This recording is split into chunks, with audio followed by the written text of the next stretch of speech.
امریکی حملوں کے جواب میں ایران کے بحرین اور کویت پر حملے۔ عرب میڈیا کے مطابق بحرین اور کویت میں حملوں کے پیش نظر فضائی دفاع نظام فعال کر دیا گیا۔ پاسداران انقلاب کا کہنا ہے کہ ایران نے بحرین اور کویت میں امریکی فوجی اڈوں کو نشانہ بنایا۔ کویت میں آل السلم ایئر بیس اور بحرین میں امریکی ففتھ فلیٹ پر بیلسٹک میزائل اور ڈرون سے حملے کیے۔ حملے امریکہ کی جانب سے ایران کے 5 ساحلی مقامات پر حملوں کے جواب میں کیے گئے۔ دشمن کی جارحیت کا منہ توڑ جواب دیا جائے گا۔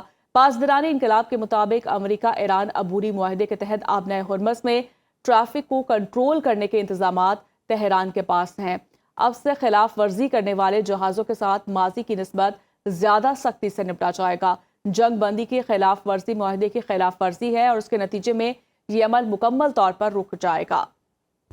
ایرانی پارلیمنٹ کی قومی سلامتی کمیٹی کے سربراہ ابراہیم عزیزی نے امریکہ پر جنگ بندی کی خلاف ورزی کا الزام عائد کرتے ہوئے کہا کہ واشنگٹن نے ایک بار پھر مذاکرات کے دوران ایران کو نشانہ بنایا ہے۔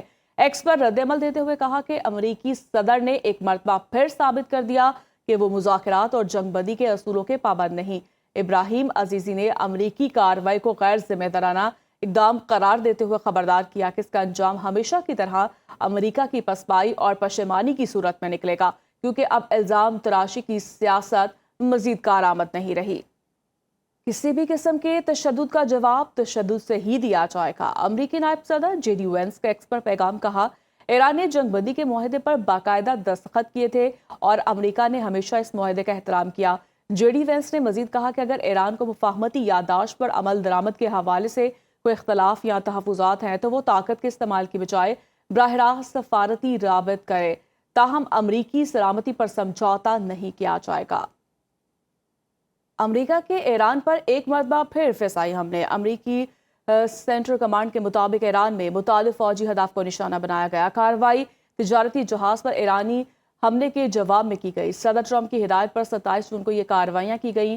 تجارتی جہاز پر ایرانی حملے کے بعد ایران پر آج مزید فضائی حملے کیے۔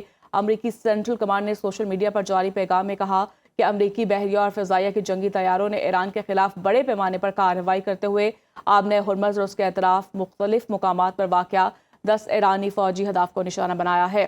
متعدد فوجی تنصیبات پر حملے کیے گئے۔ ایرانی سرکاری میڈیا کے مطابق کشم جزیرے میں ایک گاؤں کو متعدد میزائلوں سے نشانہ بنایا گیا۔ جنوبی ایران کے ساحلی شہر سرک میں شدید دھماکوں کی آوازیں سنی گئی۔ امریکی نیوز ویب سائٹ کے مطابق امریکہ نے ایران پر پھر حملہ کیا ہے۔ ایک امریکی عہدیدار کا کہنا ہے کہ امریکی فوج آبنۂ ہرمز کے قریب کارروائی کر رہی ہے۔ امریکی صدر ڈونلڈ ٹرمپ کی سوشل میڈیا پر پوسٹ کہا، معاہدے کی خلاف ورزی پر ایران کو نشانہ بنایا ہے۔ ایرانی میزائل اور ڈرون سٹوریج کے مقامات اور ریڈار سائٹس پر حملے کیے۔ ڈونلڈ ٹرمپ نے کہا کہ ایسا وقت آ سکتا ہے کہ فوجی طریقے سے کام کو مکمل کرنے پر مجبور ہونا پڑے۔ اگر ایسا ہوا تو اسلامی جمہوریہ ایران کا وجود ختم ہو جائے گا۔